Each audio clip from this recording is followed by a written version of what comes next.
Se están cumpliendo todas las profecías, se están acelerando todas las transiciones. La ciudad en la que vivo, por ejemplo, y como muchas otras, está cada vez más congestionada. El tráfico no avanza, la plaza más cercana queda a 20 cuadras y tiene rejas, y mi vecino no sabe mi nombre. ¿Era evitable esto? ¿Estamos a tiempo de hacer ciudades mejores o nos resignamos a que el Tetris se nos desborde eventualmente y colapse? Para hablar de esto, invitamos a Federico Pur, comunicador, magíster en economía urbana y autor del newsletter Una calle me separa, que sale por Cenital. Federico reúne un combo perfecto de cualidades para tratar de entender qué clase de bicho es este que habitamos los que habitamos una ciudad. Vamos a pedirle que nos cuente a qué se parece una ciudad que funciona, qué hacemos con Airbnb, los DEX y la ley de alquileres, cómo se transformó París en 2 años y vamos a ver si jugar videojuegos puede ayudarnos a elegir mejores intendentes. Soy Pablo González y esto es Sherpas. Me gusta porque mi sueño era traer el mate y cebarlo, y el primer día lo traje y después me di cuenta que era imposible. No, hay que hacer. No, era imposible. Me ruido? era físicamente imposible cebar, mirar la pantalla, estar atento a la respuesta. Es como claro. que Pensé son que demasiados papeles. Pensé que por sonido. No, por sonido a mí, el matecito para mí es el sonido que le puedes permitir a cualquier cosa. Si graba la Sinfónica de Bariloche mañana y alguien te diga, está perfecto. Es un permitido. Es un buen sonido. ¿Me tenés, Rocío Privé? Ahora sí. Ahora sí, vamos. El episodio de hoy, las tierras prometidas. En 2007, Brian Chesky y Joey Gebbia deciden ofrecer colchones inflables y desayuno a los asistentes de una conferencia en San Francisco, personas que no podían encontrar alojamiento en los hoteles porque estaban completamente llenos. Ese es el evento canónico, el evento disparador que lo lleva a fundar Airbnb. 3 años después, Airbnb ya existía, pero no traccionaba. Es ahí que Brian y Joe deciden buscar fotógrafos profesionales para mostrar las propiedades ofrecidas de una manera más atractiva. El efecto es instantáneo. El número de alquileres despega exponencialmente y el resto es una historia que hoy incluye 7 millones de propiedades ofrecidas en más de 100.000 ciudades, prácticamente en todos los países del planeta. Airbnb disrumpió el mercado de alquiler temporario con efectos profundos y complejos que van desde generar nuevas formas de ingreso para propietarios a sacudir el negocio hotelero o complicar el mercado inmobiliario para quienes no quieren visitar, sino vivir en las ciudades. Los algoritmos se volvieron una de las fuerzas que le da forma al presente de las ciudades. ¿Dónde y cómo ves la presión de estos gigantes tecnológicos y nuevos modelos de negocio en la forma en la que existen y se desarrollan nuestras ciudades? Muy buen día, Federico Pur. ¿Qué tal? ¿Cómo estás? Airbnb es un modelo de negocios que irrumpe y es muy disruptiva en las ciudades, ¿no? Creo que tiene que ver un poco con la forma de vivienda, pero un poco con la forma de turismo. Cómo impactan el turismo en las ciudades, cómo ejercemos el turismo, cómo visitamos, cómo las aprovechamos. Y tiene que ver con algo que me parece muy interesante, que es el turismo masivo, ¿no? Porque no es el turismo de hace 100 años, no es el turismo de hace 20, digamos. Hace 20 años... La idea de dónde te alojabas o cómo te alojabas era un hotel. Vos decías, ¿qué tal? Buen día, un cuarto, sí, por aquí, etc. Este modelo donde hay viviendas temporarias o se arman específicamente como modelo de negocios y la gente va a las ciudades, se suma al fenómeno del turismo masivo. Lo que quiero decir con esto es, hay más opciones por un lado, para quien visita, pero esto tiene un impacto real en el mercado de la vivienda para la gente que vive ahí. Entonces acá tenemos un problema que tiene que ver con turistas versus locales, llamémoslo. Parece que es un mundo nuevo que tiene que ver con esta presión que decimos de turismo masivo, pero que tiene que ver también con cómo se reparten las cargas y las responsabilidades cuando tu ciudad aparece como un mercado o como está pasando mucho en Europa, cuando es casi un parque temático. Dijiste 2 cosas terribles, que es cuando tu ciudad se convierte en un mercado o en un parque temático. Me da la sensación de que parte de la disputa está ahí, ¿no? En la ciudad como entorno en el que vivimos, nos desarrollamos, habitamos, y la ciudad como una herramienta más de mercado para generarle a alguien, en este caso, una renta. Sí, y yo diría que hay una diferenciación entre qué pasa con las ciudades pequeñas, que viven mucho del turismo. Vamos a dar un ejemplo local, San Martín de los Andes, o quizás Ushuaia. Y qué pasa con ciudades grandes, que pasan más cosas en esas ciudades más grandes, pero al mismo tiempo también pueden correr el riesgo de convertirse en un museo a cielo abierto. Caso, París, ¿no? Tenemos una ciudad que es muy bonita, todos podemos coincidir que es muy bonita.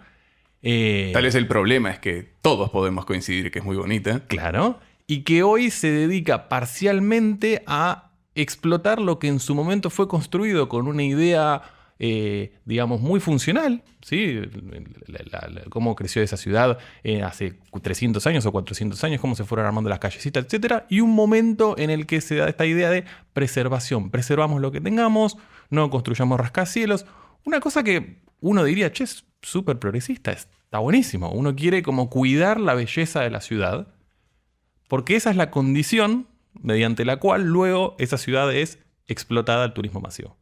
Entonces, si en el medio enfrente de la Torre Eiffel, enfrente del Louvre, se construye un rascacielos de 70 pisos, mataste la ciudad para esta parte que vos querés hacer o querés explotar.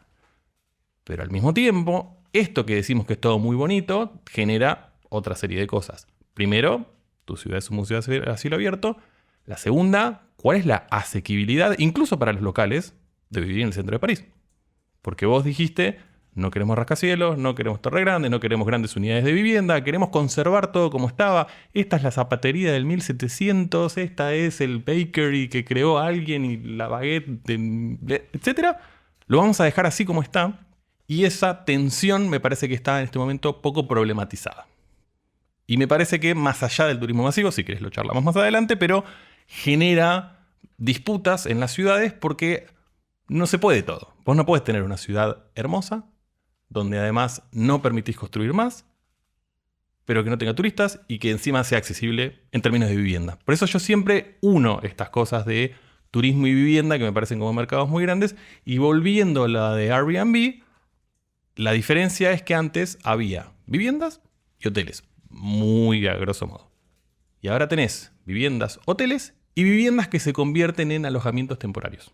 O, y ahí viene la parte, y retomo tu historia de cómo fue creciendo Airbnb, edificios enteros que se construyen con el único fin de ser alquilados a turistas en el centro de las ciudades, en lugares bien ubicados. Eso genera un movimiento, eso genera una cultura turística muy del turismo masivo que es bastante complicada. Mi primera intuición hace unos años hubiera sido decir, bueno, esto hay que regularlo, y también aprendí que eso no es ni tan lineal ni tan fácil. Yo te leí repasar las distintas formas en las que los distintos estados buscaron y buscan todavía como domesticar, encauzar estos nuevos modelos de negocio. Me preguntaba al día de hoy cuáles crees que son buenos ejemplos. Gente que haya podido domesticar esto para bien, que haya podido solucionar estos trade-offs, o inclusive el ejemplo del peor resultado.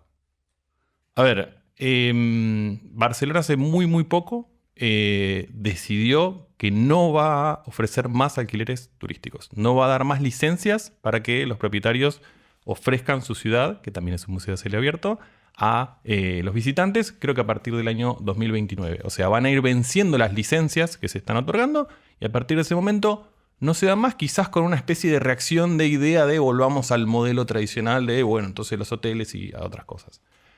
Yo creo que Airbnb es difícil de regular, como casi cualquier plataforma nueva. Creo que un ejemplo comparable, digamos, en el campo del transporte podría ser Uber versus taxis. Digo, me parece que es bastante clara la analogía. Yo creo que ante todo puede pensarse, y eso sí es una herramienta efectiva, como una idea de lealtad comercial. Ok. ¿Por qué?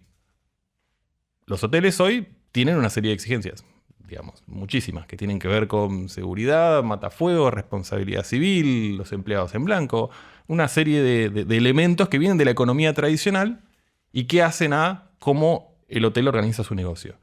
Tiene una serie de costos bastante altos que luego se trasladan o no a precios en lo que pagan los turistas cuando visitan ahí. Incluyendo impuestos, tasas, el turista pasa la noche, entonces hay una tasa, por ejemplo, que el gobierno de la ciudad le cobra a los hoteles y que ellos a su vez le cobran a los turistas, pasada en Bariloche con la famosa ecotasa, etc. Cuando irrumpe el negocio de Airbnb, es un negocio completamente por fuera del radar, no está previsto ni siquiera en la legislación local. Entonces de pronto esto simplemente sucede y después la legislación le corre por detrás, como todos estos otros elementos.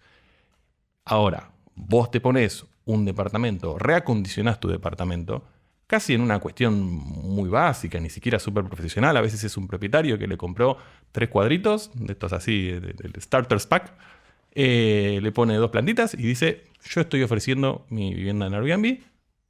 Normalmente no paga responsabilidad civil, no tiene una serie de seguros, no tiene elementos de seguridad mínimos y no paga impuestos o no pagaba impuestos. Entonces, hay una idea de competencia desleal que las cámaras hoteleras dicen, che, acá te están cagando. Hay algo que Sí, sos un tachero hablando de Uber y es más o menos lo mismo. Y es más o menos lo mismo. Y ahí alguien te va a decir, sí, pero yo lo puedo llamar y si se me queda la llave, mando un mensaje y me sale más barato y Sí, pero ese piso mínimo de condiciones me parece que en muchos casos no existía o no existe. Ahora, vos llamas al dueño a las 3 de la mañana, no te responde, no sé qué. ¿Dónde está el defensa del consumidor? ¿Bajo qué rama o rubro queda inscripto esto? ¿Es un hotel? ¿Es una casa? ¿Es un bed and breakfast? Es interesante, dice Airbnb y todo el mundo dice, ¿dónde está mi desayuno? Digo, breakfast está en la palabra y... esto tiene que ver con cómo cambia esta idea, ¿no? O sea, a veces estas cosas siempre nacen como una cosa más idílica. Incluso hay entrevistas del dueño de Airbnb diciendo, yo creo que este modelo tendría que haberse quedado más con esta idea de ayudar a conocer a los turistas el destino que visitan, estar acompañado por alguien que me enseñe la ciudad, etc.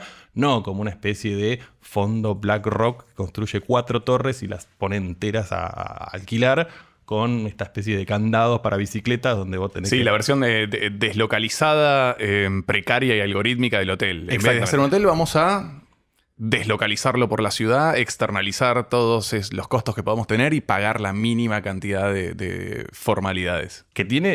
Que acompaña a otras plataformas que también hicieron un poco esta shitificación de Internet, ¿no? O sea, como una buena idea donde todo va llegando a esa idea algorítmica impersonal que vos decís deslocalizada, que me parece que es como central. Entonces, volviendo a lo de las regulaciones, yo creo que hay un piso mínimo que no se alcanzó porque las regulaciones en muchos casos no llegaron a esa altura.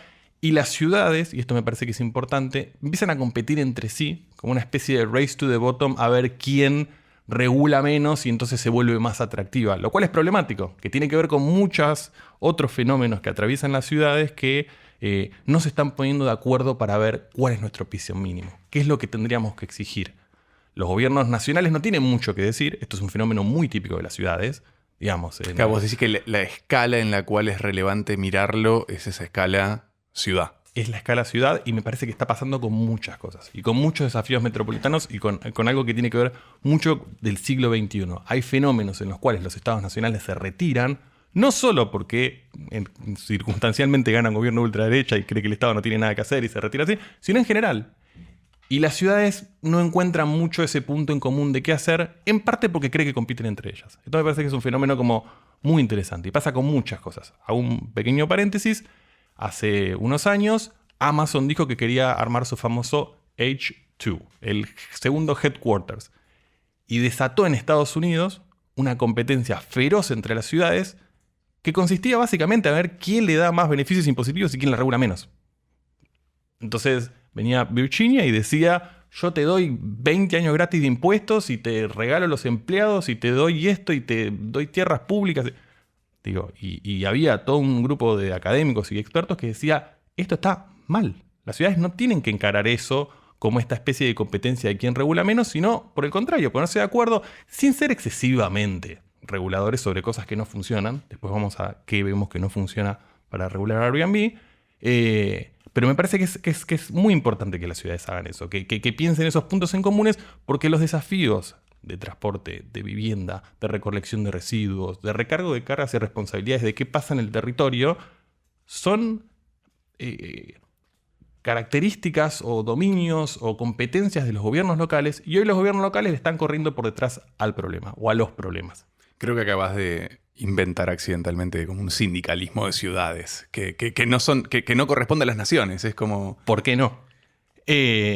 Hoy hay algunas redes como una que se llama C40 Cities, que es como una especie de red de ciudades, con una línea, ¿cómo podríamos decirla? No quiero sonar mileísta, muy Agenda 2030, ¿no? Muy cómo descarbonizamos las ciudades y qué rol le damos a las mujeres, que está bueno, todos estamos a favor de eso, digamos, pero con una línea que a mí me parece un poquito light, ¿no? Un poquito pasteurizada. Un poquito kitsch. No sé si kitsch, digo como liviana, como... La sentís genuinamente liviana, no la sentís Sí. Proyectando más de lo que es. No, si la tuviera que definir afuera sería como obamista, ¿no? Ok. Como que las intenciones son buenas, se queda ahí, es como que nos reunimos, mostramos las best practices y decimos, a ver, que esta ciudad de la India ayuda a las mujeres a andar en bicicleta y se queda ahí, digamos. Se queda ahí. Dejémosla ahí. Pero no está pensado como una especie de red política metropolitana de ciudades que repiensan o vuelven a pensar, repiensan es un neologismo que acabo de inventar, esta idea de cuál es un piso de regulaciones. Y volviendo al Airbnb, me parece que sí es importante. Porque de otra manera, Airbnb es como una especie de caja negra que entra, modifica nuestras ciudades, tiene impacto real en los barrios. Y las ciudades no tienen más que hacer que ir un poquito por detrás y decir, che, por ahí le cobramos $1 por noche a tal ciudad. O esto. O, bueno, es un fenómeno que existe y no se puede regular. O hacemos un registro pero no lo seguimos, ¿sí? O sea... Quiero ir ahí. Hacemos un registro pero no lo seguimos. Sí. Porque, de nuevo, te leí. Y cuando digo te leí, digo en Una calle me separa, que es tu newsletter que sale por Cenital, que está buenísimo. Así que quería aprovechar para recomendarlo. A mí me impresionó, vos decís que existen apenas 559 inmuebles debidamente anotados en el registro de la Ciudad de Buenos Aires, sobre 17.000 publicaciones activas en la plataforma, o sea que solamente el 3% de las propiedades están debidamente registradas. Y a mí el dato que me impresionó es que en total se hicieron 7 infracciones. Es espectacular. Es impresionante. Y el dato que viene acá es, esa cifra de 17.000 ni siquiera es oficial. Es un scrapping que se hace de un sitio que levanta, registra, va viendo cómo es el número de propiedades en Airbnb o en Booking o en otras plataformas y dice, bueno, si filtramos por Buenos Aires, este es el número de propiedades. O sea, fíjate que esto ya es una estimación. O sea, el grado de renuncia de los gobiernos locales a regular Airbnb parte de que ni siquiera tienen un diagnóstico. Ni siquiera saben. Hoy el gobierno de la ciudad no tiene el dato de cuál es el universo. No se lo exige a Airbnb, no se lo pide, Airbnb no se lo da, pero digo... Sí, pero Airbnb lo publica. Bueno, Airbnb publica, digamos, vos podés decir Buenos Aires, cuántas viviendas, y hay otra página, otro sitio, otra fundación, digamos, que está interesada activamente en transparentar esta situación, que dice son 17.000. Lo que sí publica el gobierno de la ciudad, luego de pedido de informe o que uno le exija, es cuántas están registradas. Y como vos bien decís, es el 3%. En las ciudades europeas se arma alto quilombo si vos no tenés el número de registro y si tu propiedad no está listada con el número de registro. Bueno, esa era la pregunta que quería hacer, que es, ¿vos crees que la regulación funciona y no la estamos usando o que directamente hay un problema de incompatibilidad fundamental de diseño y de creatividad y de ideas sobre cómo abordar esto? Yo diría que, como muchos casos frente a las plataformas, a veces hay una reacción que es controlemos todo, regulemos todo, el estado presente, vamos a poner cuál es el máximo de unidades que se puede ofrecer por barrio. Y cuando la regulación está diseñada con ese objetivo de recontra máxima, está destinada a fracasar. ¿Sí? Es muy claro en el ejemplo de alquileres. Pero no toquemos por ahora alquileres. Hablemos de Airbnb. Si vos decís, yo quiero que cada propietario se anote en un registro, pague el 15% de impuestos, pague ganancias, pague bienes personales sobre el Airbnb, le ponga el número tenga los empleados en blanco que tienen que limpiar y no sé. Está bien, está buenísimo. Estamos en, digamos, Argentina 1945, en 1946 subió Perón y te pide las 348. Digo, la realidad demuestra que eso no ocurre. Las intenciones son bárbaras, luego, después, te las esquivan. Yo creo que hay que pensar o repensar, incluso con todos los actores, incluso sentando a Airbnb en la mesa, que lo ha hecho con otras ciudades que han tenido las ganas de hacerlo, lo mínimo es lealtad comercial, un registro y quizás estas condiciones mínimas de seguridad que benefician, digamos, incluso a los usuarios y protegen a los usuarios como, llamémoslo, consumidores de esta plataforma. Yo creo que eso, si se implementa como idea de mínima, después sí se tiene que hacer un informe. no hacer un enforcement, de no tener un registro de cuál es el impacto del alquiler temporario en tus ciudades, es una renuncia a cualquier cosa. Es como, bueno, listo, es un área en el que se ocupa el privado, el Estado no tiene nada que hacer. Pero nunca tendríamos fuerzas políticas que empujan retirarte completamente de los mercados y dejar que se ordene todo a costo del bienestar del humano. No, claro, nunca pasó. Además, nunca pasó y nunca va a pasar. No. Dijiste algo, yo me quedé con una que es esto de la cantidad de alquileres ofrecidos. Algo que añoraba de esta conversación es saldar un problema permanente que tengo, que es que vos dijiste hasta tocaste alquileres y suele circular en Twitter, que es mi red social de cabecera y que sé que compartimos eso. La mía también. Este argumento de que una métrica que evidencia cualquier tipo de mejora en la política de vivienda es la cantidad de alquileres ofrecidos. Sí. Yo, no sé, capaz que es porque soy biólogo, estoy muy lejos, pero yo no entiendo de qué manera la métrica alquileres ofrecidos es una métrica de bienestar humano de gente que consigue casa. Está bien orientada tu duda. Ahí está. Necesito esto de alguien que sepa más que yo que me diga... Tu escepticismo está bien. Vamos a hacerlo como mitos y verdades. Sí. Argentina tuvo hasta hace poco una o dos ley de alquileres. Hasta el año 2018-19, los alquileres en Argentina estaban regidos por el Código Civil y Comercial. Había una serie de datos mínimos, digamos, que se exigían. Los alquileres tradicionales tenían que ser de 2 años. Y desde la época de Cavallo, por la ley de convertibilidad, estaba prohibida la indexación. ¿Qué ocurría en la práctica? En los alquileres en las ciudades argentinas se puenteaba. ¿Cómo se puenteaba? Vos firmabas un contrato de alquiler y te decían, no, el costo total de tu alquiler es 2.347.000 pesos, bla, bla, bla, a pagar en 2 años. Del mes 1 al 12, tal plata. Del mes 13 al 24, tal otra plata.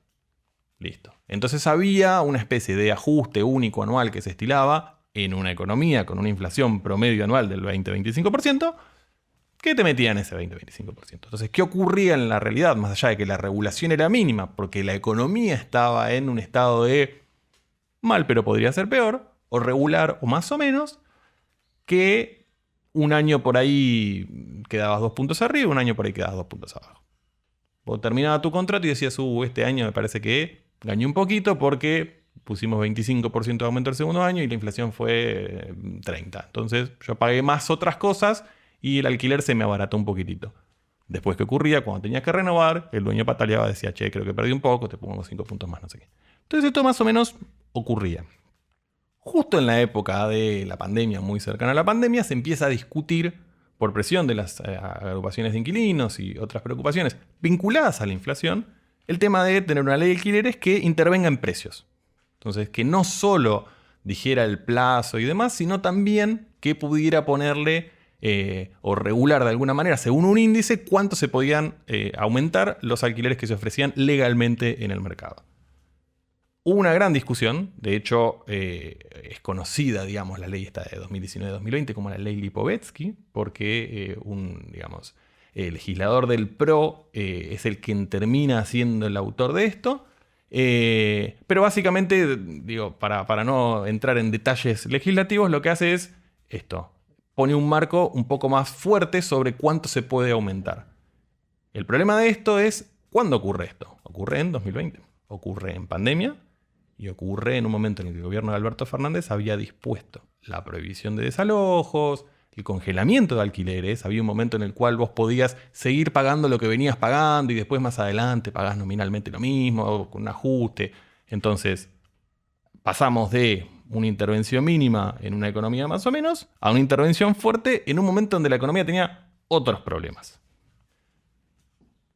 Yo en ese momento, no porque la haya recontravisto ni porque sea muy inteligente, pero decía, ojo, estamos enganchando alquiler a inflación y salarios en un momento donde, no voy a decir naturalmente, porque si no entramos en la línea de que el mercado es lo natural y el Estado y no sé qué, pero digo, donde por el propio flujo de la dinámica económica íbamos a una depresión muy fuerte, se había cerrado todo, estábamos en abril 2020, ASPO, DISPO, etc.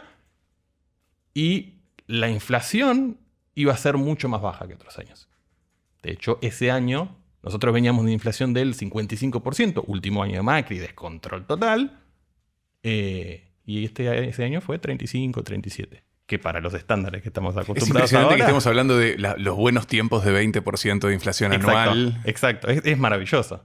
Ahora, digamos, estamos en un momento donde Venezuela es el segundo país con más inflación de América Latina. Nosotros estamos ahí picando en punta hace tiempo. Pero digo, en ese momento teníamos solo, muchas comillas, solo 35% de inflación. Y eso empezó a generar una serie de rigideces en la forma en la que se organizan o se disponen las unidades en el mercado de alquileres en las grandes ciudades argentinas.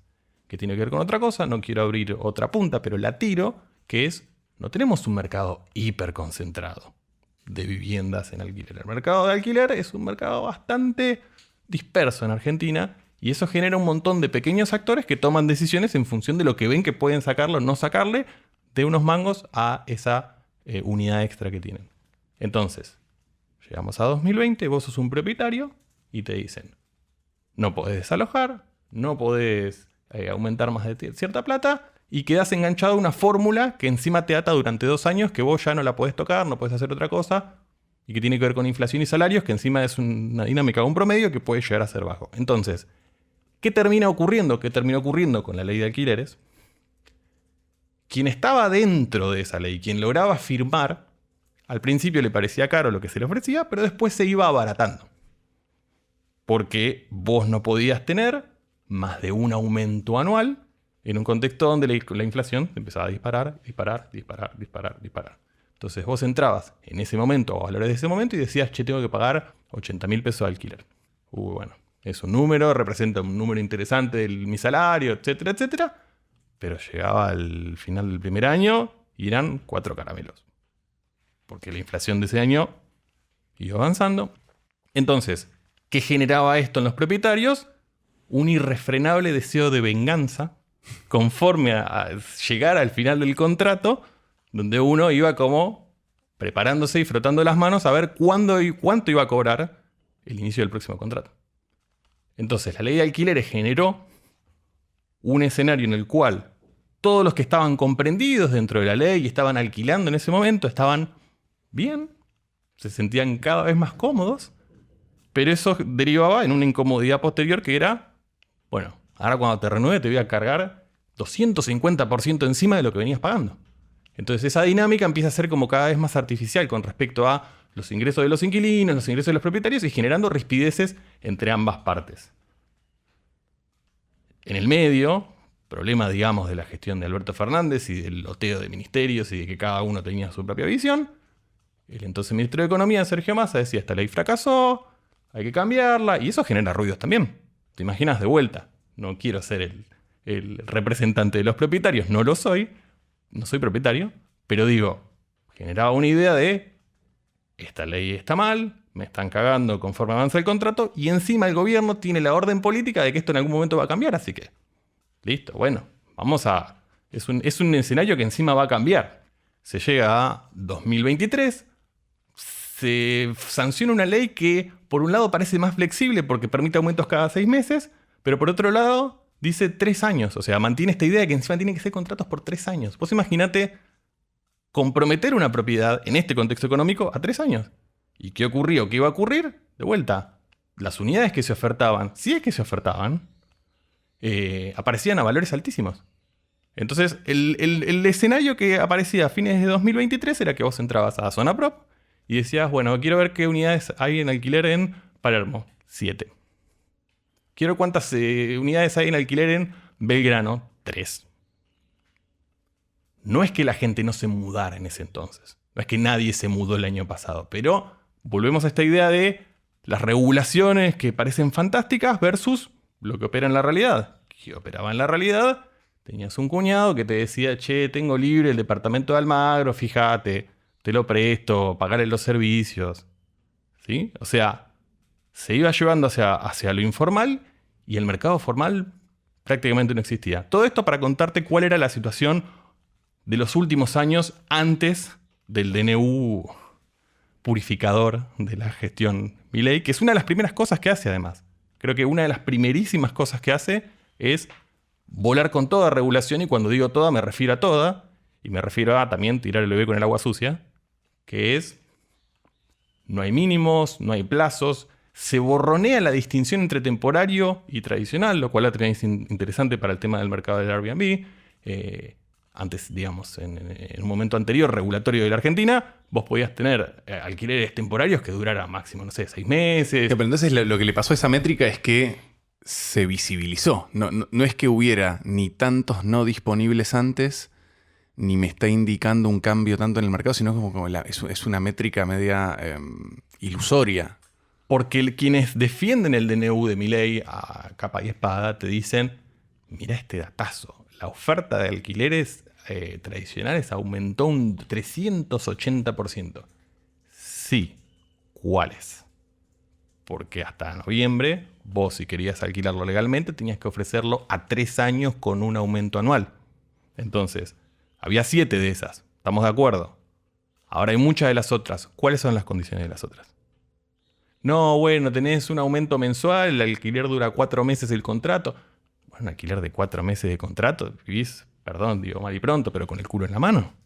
Todo el tiempo, que tenés que tendarte cada 4 meses a rediscutir el... Pero hay 17.000 propiedades ofrecidas. Buenísimo. Cambió la métrica. Vamos a lo mismo. Cambió la métrica. El bienestar humano no es métrica.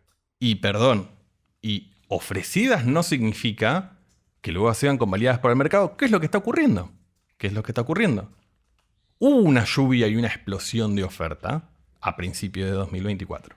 Genial. ¿Se convalida eso en el mercado? ¿Hay alguien que lo alquila? ¿Quién lo alquila? Entonces, esa explosión de unidades en el mercado convive con una crisis inquilina total, brutal, que tiene que ver con otro factor, que son los bajos salarios, que es el ingreso real, digamos. Entonces, otro argumento es, no solo aumentó la oferta, sino que bajaron en términos reales los precios. Bien, ¿quién lo puede pagar? Porque hoy me dicen, che, bueno, pero ahora en Palermo conseguís 2 ambientes por $500.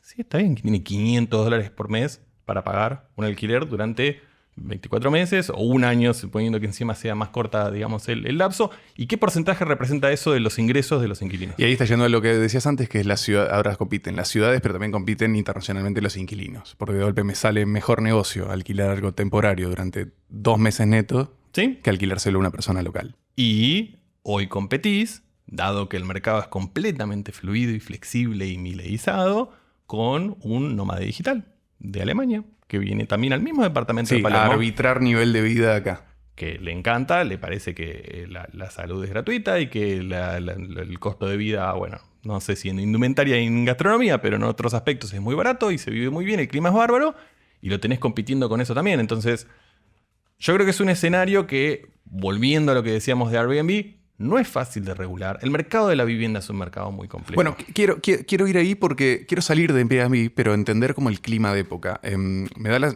Lo que quería entender es cuáles son para vos como estas grandes fuerzas que les dan forma a las ciudades en este momento histórico, pero ya sin Airbnb. Quiero entender qué mirás vos cuando tratás de entender, y lo dijiste bien, no es algo que esté pasando ni en Argentina ni en Buenos Aires. Las ciudades del mundo están siendo tomadas por fuerzas de época distintas. Antes dijiste, no es lo mismo hace 100 años que hace 20. Sí. Se está poniendo vertiginosa la historia y no sé si entiendo el presente de ciudades. Sí. Vamos a decir algo general sobre las ciudades, a favor de las ciudades, que explica por qué me encantan las ciudades. Las ciudades son, y es una frase hecha, pero digo, el mejor invento humano. Lejos. Cuando viene alguien y me dice, y esto es algo que aparece mucho, la ciudad es muy ruidosa, pasan muchas cosas, yo me quiero ir a vivir al campo, quiero ponerme la chacrita en el kilómetro 350 y vivir, no te digo de la caza y de la pesca, pero criando gallinas y no sé qué. Yo me muero del embole. Me muero del embole. Y siempre la idea suena mejor que la práctica. Incluso si alguien es una persona muy tranquila y etcétera. Porque una cosa es la imagen y otra cosa es la dinámica diaria, semanal, mensual. Otra idea que combato. Estamos todos muy apretados en Buenos Aires. Acá hay que desconcentrar. Estamos todos muy apretujados. ¿Por qué no cada uno tiene un pueblito mediano y vive así? No sé qué. Hay fuerzas vitales, orgánicas, que insisten y que hacen que nosotros querramos vivir en el centro de las ciudades. Ahí es donde pasan las cosas. Ahí es donde están las oportunidades. Ahí es donde están los empleos, ahí es donde está el entretenimiento, ahí es donde está la masa crítica. Ahí te encontrás con otra gente. Nosotros vivimos apretados porque funcionamos mediante economías de escala, porque encontramos ahí en esa otra dinámica, en ese otro estar juntos, algo que es más que la suma de las partes, que la suma de las chacritas y las gallinas separadas por pequeños caminos en la ruta provincial 266. Entonces, no se puede desconcentrar porque esa no es la forma o la lógica en la que operan las ciudades. Vos no podés tener una zona industrial, un distrito tecnológico, un centro de entretenimiento, una calle Corrientes en cada pequeño pueblo de la ciudad, porque no hay masa crítica suficiente. Entonces, lo que distingue a Buenos Aires, Berlín, Nueva York, Tokio, de, perdón la frase despectiva, tero violado, es que ahí pasan muchas cosas. Entonces, pasó siempre con las ciudades y creo que pasa mucho más o cada vez más en las últimas décadas. Atravesadas por otras fuerzas, que esas sí son las novedosas, que creo que a eso orienta tu pregunta, que tienen que ver, por ejemplo, con la financiarización. Que es, históricamente, vos como familia, como persona, como pareja, podías comprarte una propiedad. Estamos hablando en líneas generales, no estamos haciendo distinciones de clases. Obviamente siempre hubo castillos, elites, grandes terrenos, etc. Pero digo, vamos a hacer una simplificación extrema de la historia de la vivienda y la ocupación en la ciudad en el siglo XX. Y uno podía tener 3 unidades, 4 unidades, medio edificio, lo que sea, pero más o menos tenían nombre y apellido. Esta era de tal familia, esta es de tal empresa, sí, tiene estos terrenos, etc. Y ahora creo que hay un cambio de escala con respecto a cómo se usan las ciudades, cómo se ocupan las ciudades y cómo se les extrae un poco esa sangre vital que tienen las ciudades. No está pasando tanto en Argentina, pero quizás en Londres, en Nueva York, en San Francisco, hay grupos económicos, hedge funds. Sí, te leí sobre Alemania. Bueno, en Alemania, por su propia historia y por su propia dinámica, en Berlín en particular, había un mercado donde había muchísimas viviendas a cargo del Estado y cuando cae el muro y empieza la fiesta privatizadora, en muchos casos esas unidades, y no estamos hablando de 3 o de 5, estamos hablando de 200.000, son vendidas a un fondo de inversión. Entonces, en Madrid, en Barcelona, en Berlín, un fondo de inversión es dueña de decenas de miles o cientos de miles de unidades. Es uno de los principales, digamos, propietarios del mercado de inquilinos. O sea, los inquilinos le pagan a BlackRock, no le pagan a la viejita que le sobra un departamento, lo cual estamos hablando de otro tema de escala. Y en Londres en particular hay una parte de un mercado de grandes empresas chinas, indias, que tienen colonizados sectores enteros de la ciudad. Enteros. Entonces, eso es una dinámica que me parece que es muy novedosa. Y tenés de nuevo la digitalidad, porque fíjate que vos decíamos antes, Airbnb lo que hace es lograr escala en un nuevo modelo de negocio. Vos acabas de hablar de la financiarización que logra escala. ¿Sí? Entonces, es la tecnología habilitando cosas que en pequeña escala no serían disruptivas y a gran escala literalmente te cambian la forma de una ciudad. Te cambian la fisionomía de la ciudad. Te cambian el perfil del barrio, como les gusta decir a las asociaciones vecinales que se resisten a que le hagan un pH más o menos, digamos, un dúplex o no en un subbarrio. Acá estamos hablando, digamos, de otra escala. Hay una socióloga muy buena, muy inteligente, que se llama Saskia Sassen. Saskia Sassen escribió un libro clásico sobre el tema de urbanismo que se llama La ciudad global y analizaba esto del rol central de las ciudades, pero en sus últimos libros empieza a hablar de cómo hay una especie de economía extractivista en torno a las ciudades. Como una riqueza en torno a tener inmuebles, especular con ellos, venderlos, comprar grandes terrenos, hacer grandes obras de renovación urbana sobre extensos sectores de la ciudad, privatizar sectores enteros de la ciudad.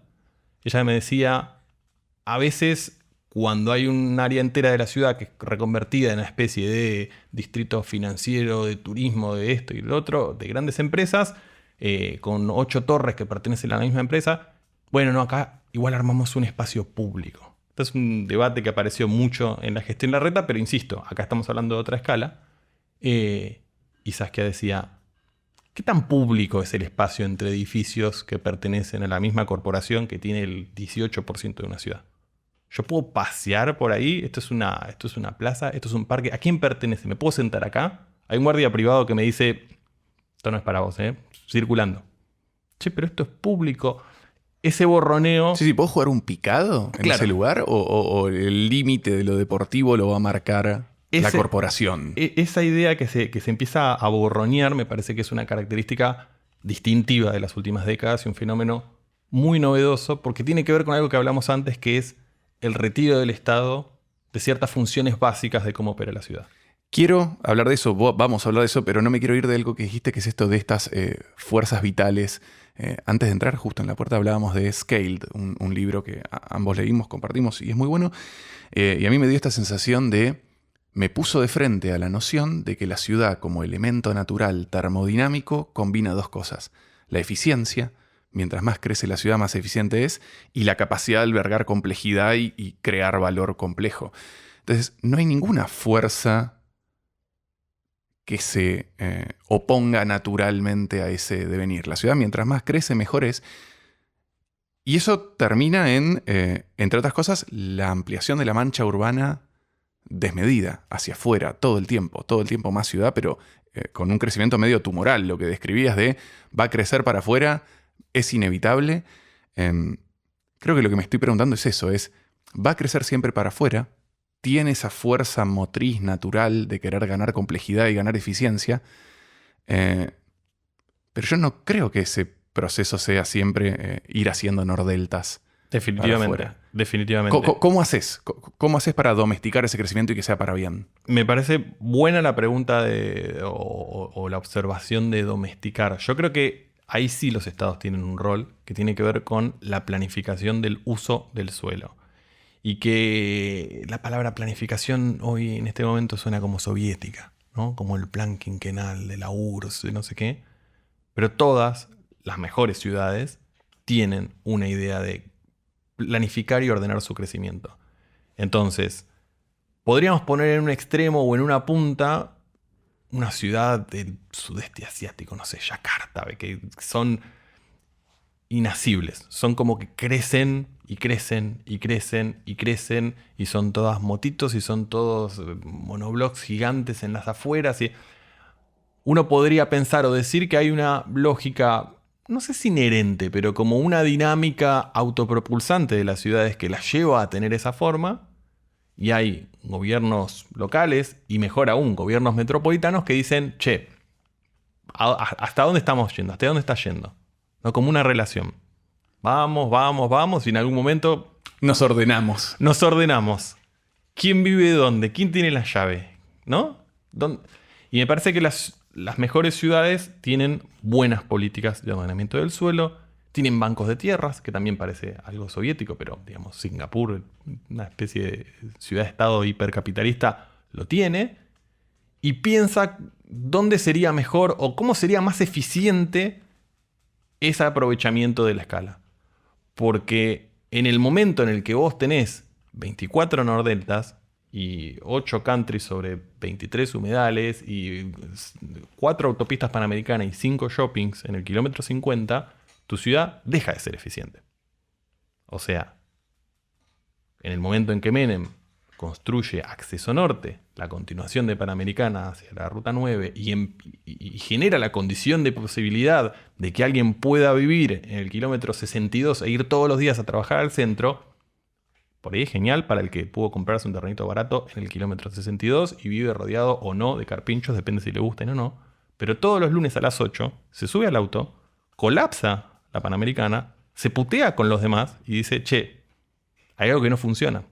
Quiero ir ahí. Me vuelve loco el auto. Soy un observador del auto. Vos decías esto de las ciudades han cambiado de forma. Corregime, pero uno de los elementos que más forma le dio a las ciudades fue la invención del auto. Inclusive me pasa que no puedo dejar de ver esa relación al punto que la pregunta de qué tan autocéntrica es una ciudad a mí me orienta mucho para saber si se vive bien en esa ciudad. Como persona especializada en ciudades, de nuevo, probablemente la pregunta más importante que tengo para hacerte no es sobre ciudades, es sobre autos. Y es si estoy obsesionado con el auto y lo tengo que saldar con mi psicóloga, o si efectivamente convivimos con un monstruo a plena vista que no es Airbnb, sino que es una horda de Fiat Cronos 2007 buscando estacionamiento. Bien. Yo voy a decir algo como a favor del auto como medio de transporte para que no suene que yo odio el auto. Yo no odio el auto. Yo saqué registro a los 18 años. Un early adopter de... Voy a decir que yo también, para Bien. sumarme desde el lugar de... He apretado un acelerador y puesto un freno de mano. Bien. Y lo mantengo, digamos, desde entonces. Manejaba el auto de mi vieja. Creciendo en el Gran Buenos Aires a principios de los 2000, tener o no tener auto no era solo un símbolo de estatus. Era casi, te diría, una necesidad. El transporte público no es bueno. Estás en la época que salís y salís con amigos o salís con una chica o lo que sea. Y el auto es una condición de posibilidad de muchas cosas. Y te lleva a lugares.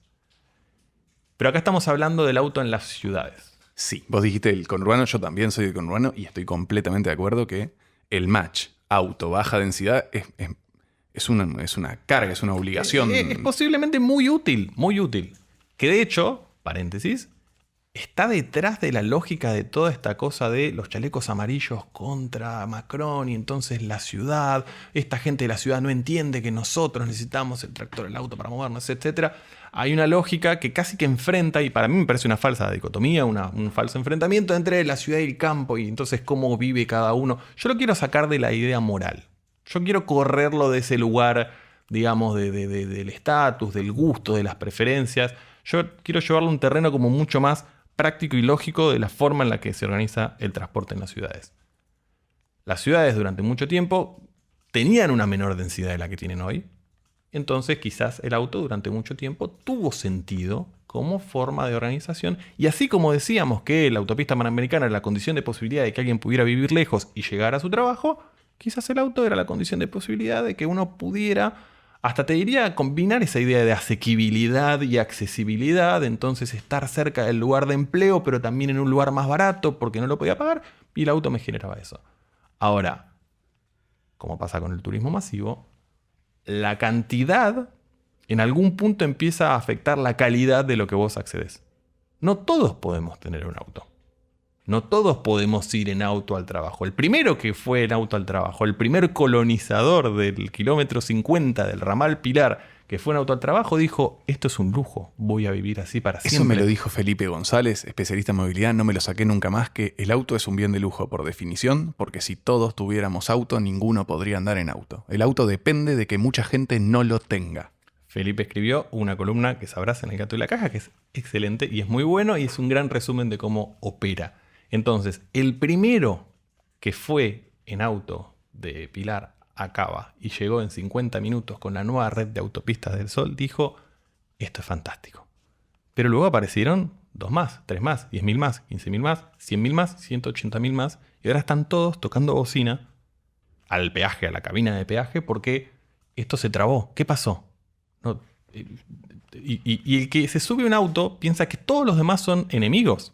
Como, esto es solo para mí. Y que todos los demás son el tránsito. Y hablando de lo moral, ¿qué hace este boludo solo en el auto? Seguro no lo necesita. ¿Por qué salió a la calle hoy? Yo tengo que salir a la calle hoy. Siempre es más importante eso.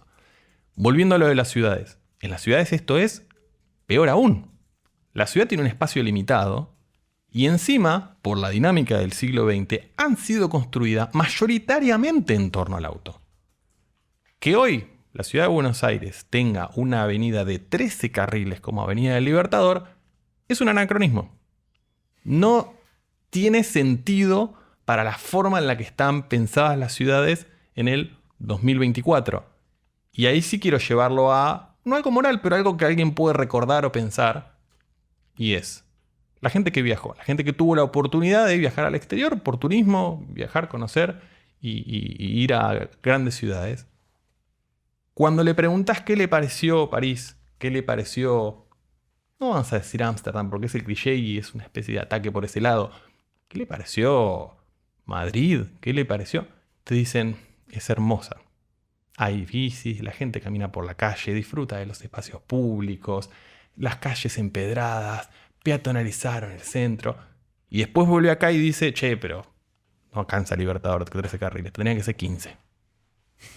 Hay como una especie de disonancia cognitiva entre lo que las personas disfrutan de otras ciudades y saben que disfrutan de otras ciudades y luego su experiencia de vuelta en el hogar.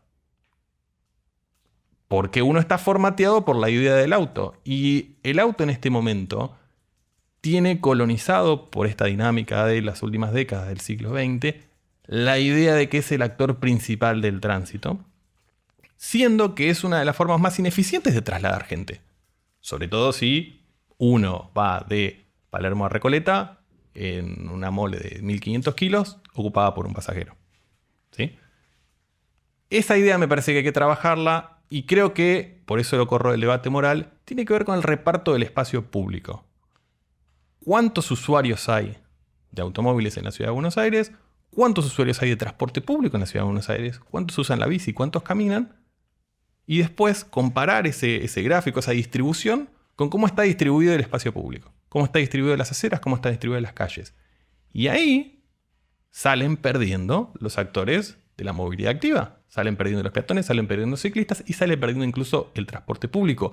Hubo una pelea mortal en 2009 cuando quisieron poner carriles exclusivos para buses en la avenida Santa Fe. Hoy tocas el Metrobús y... Hoy es historia pasada, hoy nadie se acuerda de esto, pero hubo un quilombo muy grande. Y había noticieros, digamos, notas en el horario central, gente quejándose que esto no puede ser, que no sé qué. Y hoy es algo dado. Estoy diciendo cosas muy a favor de la gestión de Mauricio Macri Yo en te el iba a gobierno de la Ciudad de Buenos decir, Aires. full subtren Metrocleta. En 2009, 2010, cuando avanzan con el Metrobús, cuando Buenos Aires se vuelve como pionera con la instalación de ciclovías y bicisendas en la ciudad, etcétera, etcétera, eran todas cosas muy resistidas. Y hoy son un dado. Nadie se le ocurre sacar el Metrobús de la 9 de Julio o el Metrobús de Juan B. Justo. Entonces, creo que eso también es difícil para pensarlo como desafío para gobiernos locales, porque la única forma de hacerlo es mostrar haciéndolo. Eso lo dice Anne Hidalgo, en un ratito te voy a llevar a París, pero me impresionó mucho, es que dice algo así como que las personas resisten los cambios, entonces ella decía, hay que salir a pintar las calles a la noche, hay que hacer urbanismo táctico para que se lo encuentren a la mañana, no hay que decirles que lo vas a cambiar. Exacto. Y religió. Y ese es el problema, de los alcaldes o los intendentes que gobiernan con los focus. Hay muchas cosas, y esto es quizás algo elitista, pero es así. Hay muchas cosas que los ciudadanos no saben que quieren. Y que si vos le preguntás en abstracto y le decís, che, ¿querés peatonalizar el centro? Y te van a decir, no, ¿cómo peatonalizar? Pero si yo entro con el auto por Avenida Maipú y voy por Marcelo T y entro así, no sé qué. El microcentro se peatonalizó. No hubo 28 audiencias públicas donde habló Rosa de Montserrat. Se peatonalizó.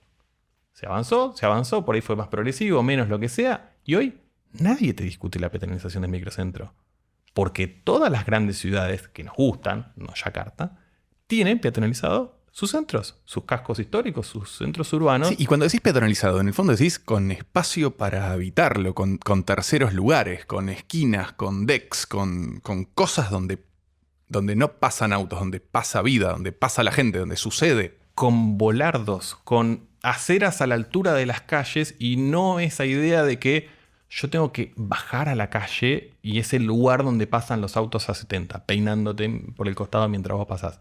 Todo eso, de vuelta, esto existe hace 15 años en la Ciudad de Buenos Aires. Antes no existía. Se pueden ver videos históricos. Ahora hay muchas cuentas de Twitter que te ponen así a Buenos Aires en los 70.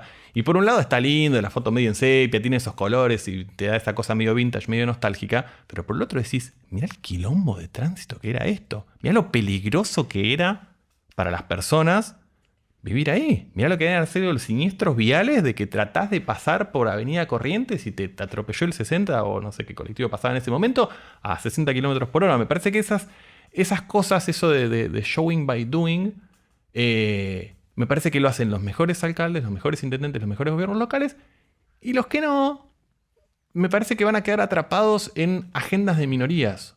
Hoy, el gobierno del primo de Mauricio Macri, Jorge Macri, en la ciudad de Buenos Aires, está atrapado en una agenda urbana que es la de su núcleo duro del corredor norte de la ciudad de Buenos Aires y es lo opuesto a representar el interés común, ¿no?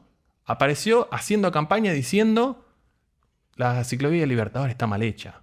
Una cosa completamente municipal, digamos, que aparte tiene otra escala, ¿no? O sea, yo soy un gran creedor de que la ciudad de Buenos Aires es una metrópolis, una de las grandes metrópolis. Es hermosa. Yo me volví a enamorar de Buenos Aires, es impresionante. Viajé un poquito más y volví y dije, no puedo creer la ciudad en la que vivo. Es indestructible. No quiero hacer un show off. Tuve la suerte de viajar. Conozco más de 105, 110 ciudades. Y Buenos Aires, si no es la mejor, está en el top 3. Sí, y no lo decís vos, lo dicen medidas internacionales estandarizadas de calidad de vida. Y es Buenos Aires. Buenos Aires es indestructible. Y creo que tiene esas características de vitalidad que yo digo que tienen las grandes ciudades y que yo digo que tienen las grandes concentraciones de personas y que no tiene una pequeñita ciudad de 100.000 habitantes donde vos podés vivir contento con tus gallinas. El caos es parte de lo que la hace buena. Es parte de lo que la hace suceder. Lo cual no quiere decir que vos no tengas que tener un tránsito o una política de transporte buena, una política de vivienda buena, que puedas mejorar ciertas cosas. Pero esa magia y esa vitalidad puede ser mejorada, digamos, digo domesticada, pero mejorada en muchos niveles, pero es parte constitutiva de lo que la hace. Y lo que te quería decir es, el gobierno actual de la ciudad de Buenos Aires tiene una idea en la cual se cierra en la idea que ellos tienen de lo que es su votante hardcore. Entonces, hay lugares de la ciudad de Buenos Aires, sobre todo de Libertador hacia el río, de Las Heras hacia el río, donde el PRO, la marca PRO, saca porcentajes santiagueños de votos. 70% de los votos, 80% de los votos. Y de pronto hacer una gestión en esta gran metrópolis que es Buenos Aires, centrada en vamos a correr una ciclovía, vamos a levantar un linchera, vamos a pintar un poquito más esta plaza y levantar la basura, es muy amarreta. Es muy corta de miras. Como que Buenos Aires está para más y los desafíos metropolitanos que enfrenta Buenos Aires son tanto más grandes. Entonces, ¿por qué nos quedamos en, bueno, no, acá el auto no puede entrar, la fluidez del tránsito? Hay una obsesión por la fluidez, ¿no? En la área de transporte de la ciudad de Buenos Aires, que es, corramos este tacho de basura, liberemos este... Y eso es es un callejón sin salida, por esto que decíamos antes de los problemas de la demanda inducida en el transporte. Si vos favoreces que la gente pueda circular libremente, según las categorías de la época, en auto, en 3 años tenés el mismo problema, porque generaste o alentaste que más gente usara el auto, y el auto, al ser un modo muy ineficiente, llega a ese callejón sin salida. Es que ahí estás entrando en lo mismo, que hay una ineficiencia nuclear, hay una incompatibilidad nuclear que tiene que ver con el reparto del espacio público. Y quiero ir a un cochito. El otro día leía Vinnova, es un centro de innovación, creo que es sueco, que decía algo así como: si le das la calle al Ministerio de Transporte, lo único que van a hacer es que pasen autos. Y te leía a vos hablar de la ocupación, que para mí es un progresito, que es los decks en vez de los espacios libres para estacionar. Sí. No es esa mi pregunta, quiero hacer un elogio del conurbano, es más preguntarnos, o preguntarte a vos, ¿por qué crees que nos resulta tan exótica la idea de poner ni un auto ni un deck, sino de poner 4 sillas en la calle? O poner un hangarcito para las bicicletas del barrio. O una idea que yo sé que es escandalosa que voy a traer, que es la idea de poner una pelopincho en la calle. Porque en el fondo cae en el deseable que dijiste, no quiero disputar el deseable, pero en el fondo está eso, está lo que creemos que el espacio público tiene que ser. Sí. Pasamos de un lugar obligatorio para estacionar autos a un lugar donde puedo poner un deck para un restaurante, y no podemos llevar la disputa de un lugar donde me quiero sentar con 4 amigos a charlar. Vos me hablabas antes de las tendencias de las últimas décadas, y yo creo que una que aparece en las ciudades que nos gustan, y que a cualquiera le gustan cuando viajan, es algo que el arquitecto danés Jan Gehl decía que era, es el título de uno de sus libros, Ciudades para la gente. Y yo digo, bueno, qué obvio, que te parece como una especie de eslogan del PRO. Pero no, si vos la pensás, tiene como una verdad fundamental y que tiene que ver con desaprender lo que uno cree de cómo están configuradas las ciudades, porque uno está chipeado un poco por la forma en la ciudad en la que vive. Yo vivo en Buenos Aires y atravesé una serie de gestiones de la ciudad de Buenos Aires que me llevan a pensar que yo soy un consumidor. Un consumidor de la oferta cultural que tiene la ciudad, por más que sea gratuita, tenés que entrar a la página, sacar la entrada. A veces, incluso los eventos gratuitos del gobierno de la ciudad te reenvían a un Eventbrite, entonces vos tenés que... Sí, lo burocratizás, lo atravesás. El diseño de sistemas es un diseño de consumo, no de interacción humana espontánea. Reservar tus tickets y eso es casi lo contrario. Uno por eso digo que viene como chipeado, formateado de esa manera, de pensar la ciudad de esa forma. Luego esto, que haya 10 shoppings en la ciudad, todos de IRSA, que los espacios públicos, salvo quizás con la excepción de plazas, que la verdad que han mejorado mucho y tienen como unas especies de juegos para chicos que la verdad que me parecen extraordinarios. Pero por fuera de eso, el entretenimiento, el ocio, el tiempo libre, el aprovechar la ciudad, el disfrutar la ciudad, uno está pensado siempre como cliente. Y esto tiene mucho que ver con cómo han crecido las ciudades bajo el capitalismo en los últimos 30 años y cómo se ha retirado, y esto es algo que está saliendo mucho en esta charla, el Estado de ciertas funciones.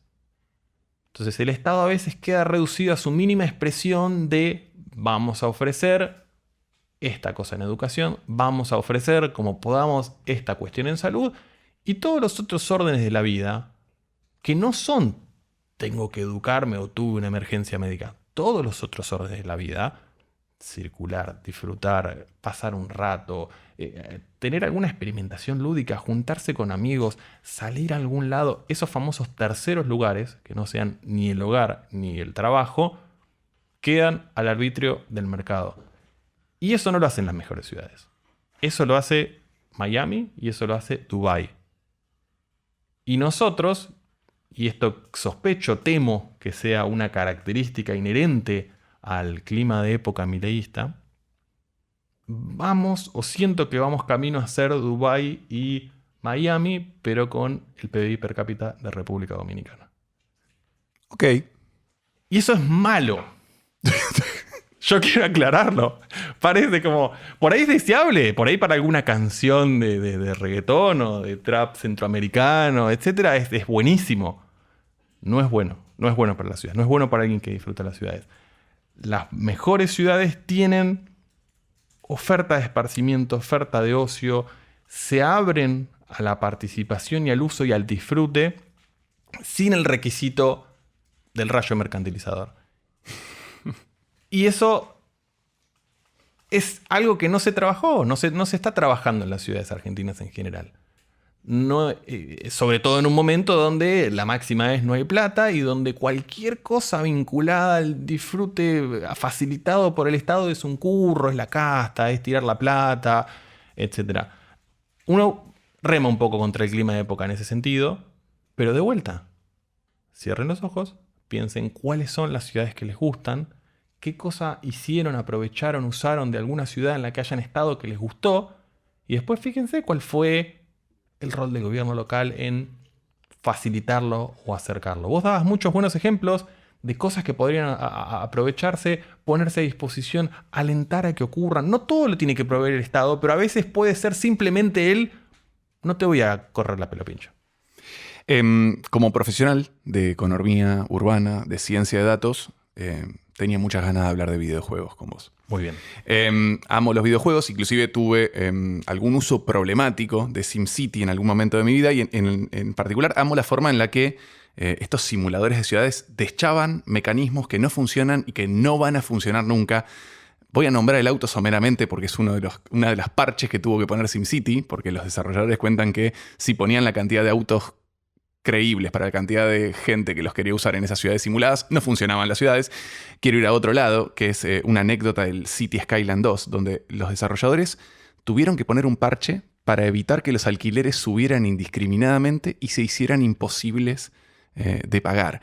Y el equipo de desarrollo cuenta en una entrevista que si un ciudadano tiene ingresos suficientemente altos, no se va a quejar y en cambio va a gastar menos dinero en sus otros consumos, en educación, en comida, hasta que sus ingresos bajen demasiado, en cuyo caso se va a quejar y va a buscar viviendas más baratas o se va a mudar afuera de la ciudad. Yo no creo que la gente del City Skylines haya dicho vamos a hacer un simulador de gentrificación, pero hicieron un simulador de ciudades, le pusieron el sistema de estímulos actuales y les dio un simulador de gentrificación. ¿Es inevitable ese proceso? Siempre que pongas una ciudad y un sistema de estímulos de maximización de la renta, ¿te va a dar gentrificación? Yo creo que si no hay una orientación que aliente o desaliente ciertas prácticas, sí. Es decir, si la lógica del mercado desatada aplicado al mercado de la vivienda se produce sin una mayor idea o política por fuera de eso, ves lo que ves en muchísimas ciudades. O sea que la respuesta corta es sí. Y la pregunta que sigue es, bueno, pero ¿qué hacen esas otras ciudades? Y la respuesta es todo lo que no hace Buenos Aires. Es decir, hay grandes ciudades europeas, pero también me parece que latinoamericanas que lo están pensando, que dicen, ¿qué es lo que me genera que el mercado de vivienda esté liberalizado en el centro de las ciudades, dada la presión turística y la presión económica que opera sobre ellos en este momento? Y mirá, te van a comprar barrios enteros. Esto que hablábamos de Londres, ¿no? Te van a construir una torre, te van a armar una especie de centro temático orientado a nómades digitales, y va a generar gentrificación y desplazamiento. Que no es lo mismo. Vos podés tener gentrificación sin desplazamiento, podés tener desplazamiento sin gentrificación, pero digo, hasta podés tener las dos cosas. Y lo que hacen, entre otras cosas, es tratar de pensar mecanismos de vivienda asequible. En Argentina, la política de vivienda asequible fue Fonavi. Construyamos viviendas a cargo del Estado, que por sorteo son asignadas a personas. Era una lógica muy de los 60-70, en algún momento operó. Después hay una cuestión tipológica que es problemática. Vos construías gente en torres o monoblocks y eso se convertía en una especie de guetos de pobres. Es un poco lo que pasó con Lugano 1 y 2. Pero resolvías parcialmente la presión o la crisis de vivienda tratando de ubicar a gente que no tenía o no podía pagar sus hogares. Eso fue todo lo que se hizo en Buenos Aires. Hay otras ciudades que tienen políticas de alquiler social o alquiler asequible, porque a veces social está como con ese estigma de que es para pobres. La ciudad de Viena es un ejemplo muy extremo en el buen sentido, pero digo, lleva 100 años de políticas de vivienda asequible donde el 30% de la población vive con algún tipo o bajo algún tipo de régimen de alquilo mi vivienda por debajo del valor de mercado, aplico bajo ciertos requisitos y me organizo así, y lo que me sale a alquilar no me mata, no me saca de la ciudad. No me tengo que ir a otro lado para poder vivir cerca de donde gano mis ingresos. Acá, bajo las últimas gestiones, digamos, del gobierno de la ciudad, vos sugerís, che, ¿por qué no hacemos como hizo Hamburgo? ¿Cómo hacemos como hizo Bogotá, que tiene un programa? Te dicen soviético. Ah, no. Viena, soviético. Sí. Singapur, soviético. Hamburgo, soviético. Todo soviético. Sí, Shanghái, soviético. Marca de época. Todo es socialismo. Todo lo que no me gusta es socialismo. Estuve en Hamburgo en 2022. Hamburgo desarrolló una ex área portuaria, que es Hafen City, que vendría a ser un equivalente nuestro a Puerto Madero en el sentido originario, en el sentido de áreas industriales en desuso, que es muy típico de los procesos de desindustrialización que ocurrieron en las grandes ciudades en las últimas 2 o 3 décadas del siglo XX. Pero es un área muy bien ubicada porque está a 900 metros de la estación central al sur, de cara al río. Podría haber sido un Puerto Madero. Ahí tenés un ejemplo clásico de armemos la Corporación Sur, dejemos que se generen algunos espacios verdes y el resto hoteles de lujo, no sé, viviendas de lujo. Total, el mercado dirá. Hamburgo dijo no, tenemos un master plan, tenemos este terreno, vamos a tratar de pensar mecanismos de mixtura social. Vamos a hacer o dejar hacer un hotel de lujo, pero al mismo tiempo vamos a pensar, setear, marcar, identificar ciertas manzanas en donde queremos que pasen otras cosas. Queremos que vivan familias, queremos que vivan estudiantes, queremos que gente que normalmente no podría pagarse estar cerca del centro de la ciudad esté. Porque contribuye ¿a qué? A la vitalidad de las ciudades. Hoy en Puerto Madero no hay vitalidad. Prácticamente no hay familias y podríamos decir prácticamente no hay gente. Hay gente que compró su departamento como reserva de valor, lo habita un ratito, después se va a Rosario a operar sus campos. En Hamburgo, lo que se hizo, entre otras cosas, fue decir, de este edificio hay 8 pisos, vamos a dedicarle 3 o 4 a viviendas para estudiantes, donde el alquiler son 300 euros por mes. La gente va a tener que anotarse en una lista y aplicar bajo ciertas condiciones para poder vivir ahí. Y hoy lo que tenés en Hafen City, y lo pude recorrer, lo digo de primera mano, es esta mixtura social. Vos tenés el departamento de lujo, vos tenés la vivienda de lujo, vos tenés la filarmónica del Elba, pero también tenés vivienda de estudiantes. Y también tenés familias que van a jardines subvencionados con cierta... Porque vos querés que pasen esas otras cosas. Cuando lo planteas para Buenos Aires te dicen, es soviético. En octubre de 2002, 6 candidatos a alcalde de Varsovia jugaron SimCity 3000. Les dieron la misma cantidad de recursos iniciales y dejaron que los jugadores y sus equipos le dieran forma a la ciudad. El ganador, que fue Lech Kaczynski, ganó la partida, ganó la elección y eventualmente fue elegido primer ministro. ¿Qué sentís que pasaría si aprovechamos este clima de época y hacemos obligatorio pasar determinado nivel de simulador de urbanismo para concursar una intendencia? O sea, cambiamos la democracia, decimos, bueno, la próxima elección no vamos a votar. Vamos a hacer una buena partida de SimCity entre Larreta, Jorge Macri, Ofelia Fernández, Adorni, Ramiro Marra y Martín Lustó. ¿Quién ganaría, decís vos? ¿Quién haría la mejor ciudad? Yo quiero entender quién ganaría y por qué. Y si es mejor que una elección para la ciudad. Yo diría que los mejores rumbeados dentro de ese pool de candidatos por diferentes motivos serían Ofelia y Larreta. Larreta porque creo que, más allá de las críticas que le hemos hecho reiteradas veces sobre su gestión, tenía una mirada más holística sobre cuáles eran los diferentes aspectos o áreas a gestionar dentro de una ciudad.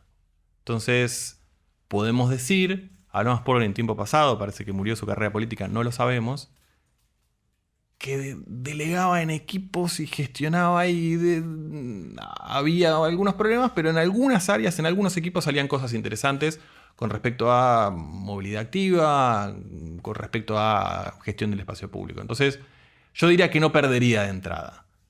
Marra perdería de entrada. Por más que es gamer, seguro, jugó un montón y posiblemente haya jugado eso también. Pero tiene esa visión obtusa donde todo es el mercado, todo lo gestiona el mercado y digo, el mercado dirá qué hacer, que era lo que decíamos antes, que me parece una decisión muy pobre para las ciudades. El mercado es un buen asignador de recursos en algunas áreas de la economía. Justo las ciudades, justo el transporte, justo la vivienda en términos de asequibilidad, fallas de mercado. Y entonces el que piensa que el mercado lo resuelve todo, ahí no la ve. Hay como ciertas lógicas y ciertas cosas que, de vuelta, no es el fit. No es que todo tiene que hacerlo el Estado y no sé qué. Pero si lo hace todo el mercado, terminas en callejón sin salida en muchas cosas y terminas con ciudades muy malas, muy malas. Entonces ahí Marra yo creo que perdería. Y Ofelia me parece que es una persona muy joven con una mirada muy fresca de las cosas. Y si bien parte de una lógica, un partido, un movimiento político que tiende más hacia la idea estatista, que tampoco es 100% buena para las ciudades, por motivos que ya dijimos, está o estaría abierta a, jugando al SimCity o al Skylines, decir, che, esto no está funcionando. Esto no le está funcionando a mi público. Esta ciudad está linda, pero acá hay sectores de la juventud que no encuentran su vivienda y se tienen que vivir a otro lado, o esto es lo único que podemos ofrecer de entretenimiento, ¿por qué no le bajamos un patch y le ponemos otra cosa para jóvenes? El patch desmercantilizador 2.0 para el Skylines, que puede generar otra cosa. Así que yo creo que ahí tendrías un par de finalistas. Jorge Macri es... No quiero ser muy tajante, ese es el actual jefe de gobierno, pero tiene una visión muy amarreta de la ciudad. En los 80, más de 20.000 finlandeses y finlandesas no tenían techo y muchos dormían literalmente en tachos de basura para protegerse del frío. En 2007, un ministro conservador, apoyado por opiniones de expertos, propone atacar eso directamente, dándoles casa a las personas y ya. La iniciativa se llama Housing First. Es primero techo y después vamos viendo. Ese mismo programa es económicamente beneficioso. Desde 2012, Finlandia estima que ahorra 32 millones de euros anuales que se hubiesen gastado en las repercusiones de que las personas vivan en la calle. Vos dijiste esto, y venimos charlando de esto de cómo atacamos lo ideológico, cómo atacamos esa barrera o cómo la salvamos y vamos para adelante. Me preguntaba qué iniciativas de ordenamiento urbano vos sentís que tienen esta característica de: mira, no importa que seas conservador, progresista, libertario, esto funciona y funciona a todos lados. Funciona para el individuo, para el grupo, para la salud, para la economía. Medio que simplemente es un sistema urbano superador. Por favor, hagamos esto. Movilidad sostenible es el primero. Hay hasta un argumento libertario a favor de la bicicleta. La bicicleta da la libertad que el auto promete. Muy Eso bien. es real. Es real. No hay ni siquiera registro. No tenés tengo que sacar chapa. patente. O sea, es el reino de la libertad. Pero digo, la movilidad sostenible, el aliento, el fomento a los modos activos, tienen beneficios que fueron, ¿cómo te digo?, medidos en términos económicos. En impacto de salud, en mejora de la circulación. O sea, la presión sobre el sistema de salud que vos generás haciendo una ciudad con individuos menos sedentarios, por sí es positiva. Ya ni estoy hablando de siniestros viales, muertes directas por accidentes causados por los autos, otras cuestiones, digamos, que hacen a lo directamente malo de tener una ciudad plagada de autos y de camiones y demás. Digo, los beneficios indirectos de que en ciertos trayectos vos generes eso, ya es bueno. Y después aparecen otras cosas que quizás no tienen como un valor económico, pero que también hacen a eso. A que mis hijos crezcan en un lugar sin miedo, jugando en la calle, con otros amigos, en un escenario donde vos pacificaste el tránsito, es inherentemente bueno. Y genera muchísimas consecuencias buenas de cosas que vos querés que pasen en las ciudades. Independientemente de si sos socialista, liberal, keynesiano, de centro, arriba, abajo, no sé qué. Así que yo creo que movilidad sostenible me parece que es como el dato que te muestra hacia dónde van las mejores ciudades o hacia dónde deberían ir como las mejores ciudades. Después hay otros. Esto que yo te decía del ordenamiento urbano en general, de la política de planificación, del uso del suelo, de qué queremos que suceda dónde. No es voy a dictar de la A a la Z en cada barrio, en cada cuadra, quién tiene que construir qué. No, pero vos podés decir, mirá, me gustaría que acá ocurra un polo científico. No el parque de la innovación. Yo quiero tener un polo científico. Con políticas públicas vos podés orientar, alentar o desalentar que ciertas cosas ocurran, midiendo cuál va a ser el impacto, ¿sí? Porque a veces también pasaba con el famoso distrito tecnológico de Parque Patricios, que se dijeron, vamos a dar exenciones impositivas, ABL nada, ingresos brutos nada, por 10 años, 20 años los renovamos, no sé qué. Che, ¿qué empresas? Bueno, más o menos, si la tuya tiene Windows instalado, cuenta como empresa tecnológica. Y después no hiciste el impacto real de qué ocurrió. Pero fíjate que incluso el distrito tecnológico funcionó mejor que otros distritos o que otras políticas de fomento de que querés que pasen cosas, porque hubo fierros. El gobierno de la ciudad llevó la línea H ahí. Si vos no tenías la línea H, financiada con fondos públicos, por ahí no ocurría lo que vos querías que ocurriera. Por ahí no tenías una conexión al centro o a la Avenida Santa Fe o a donde vos creías o identificabas que en un principio vivían los trabajadores que iban a las empresas de software que vos querías que ocurrieran. Y si hoy se modificó y se transformó, suponemos para bien, Parque Patricios de lo que era hace 20 años, estuvo acompañada por esas políticas. Por eso digo que Marra perdería el Cities Skylines. Porque hay ciertas cosas en el funcionamiento complejo de una ciudad que el mercado de por sí no las genera o las genera hacia estos callejones sin salida. Entonces hay un interjuego entre lo que el Estado... Estoy diciendo mucho alienta y desalienta, pero me parece que es central. Y creo que enhebra con esto que veníamos hablando antes en otros órdenes. Prohibir, permitir, ordenar, lo que sea. Yo qué sé, la ciudad es un ente muy vital. Se te escapa por los dedos. El life finds a way.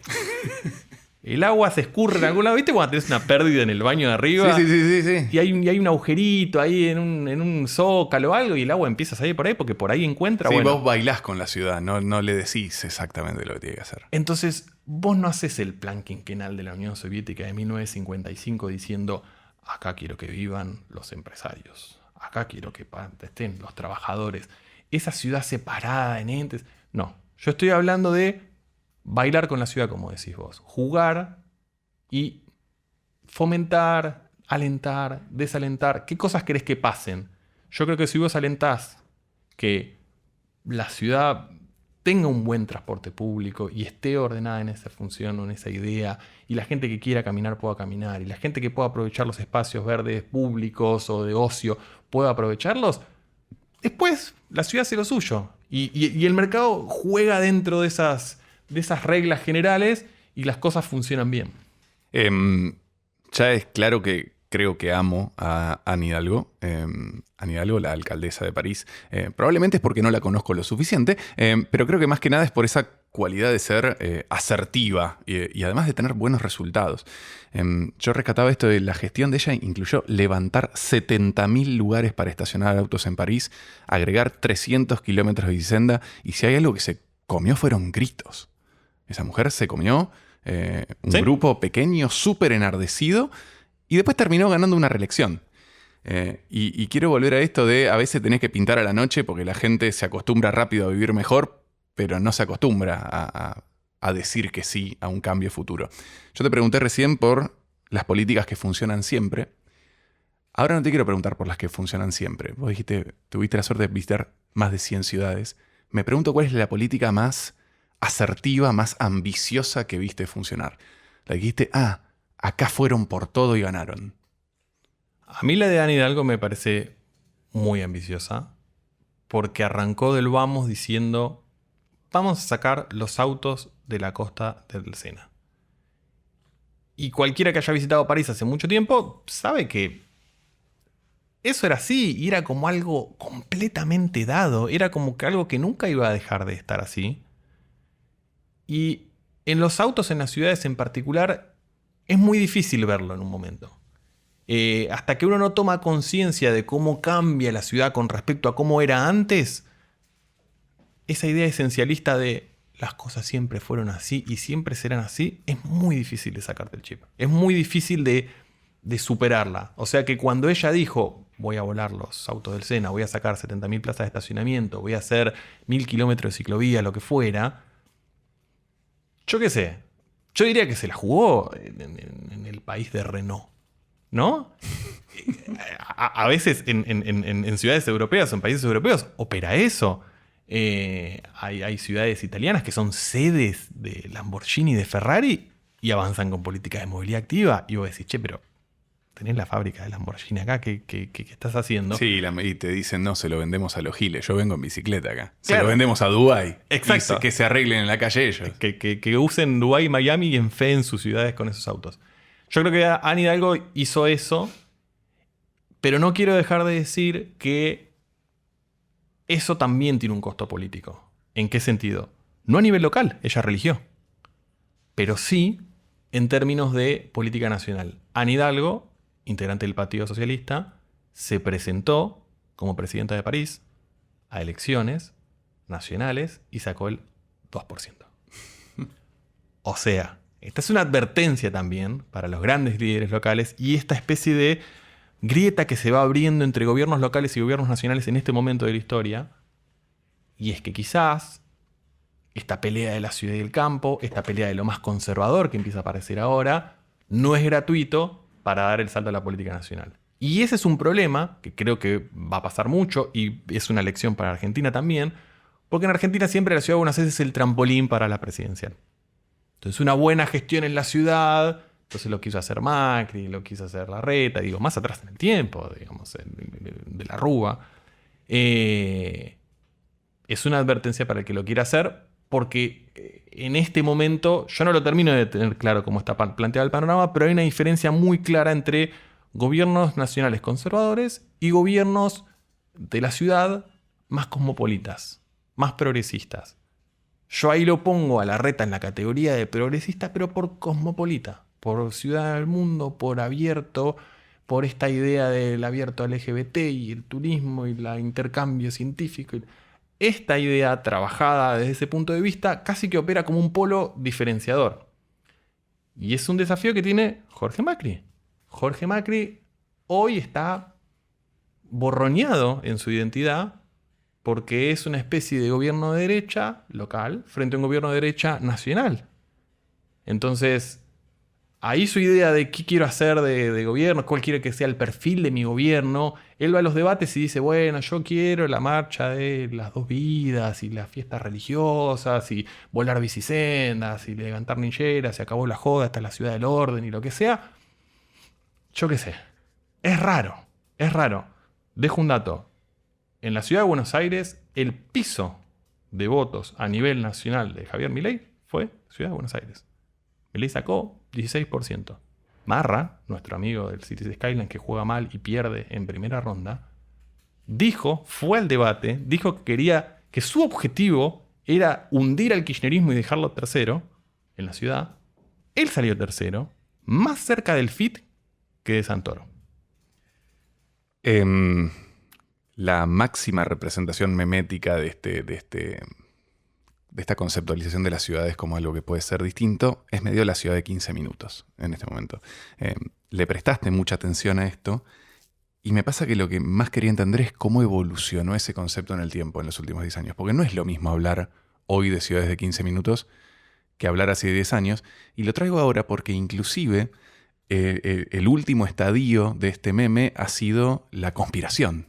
O sea, me gustaría repasar cómo nace Ciudades de 15 minutos, dónde estamos, pero también hacer ese lateral de lo que la derecha alternativa conspiranoica internacional piensa que son.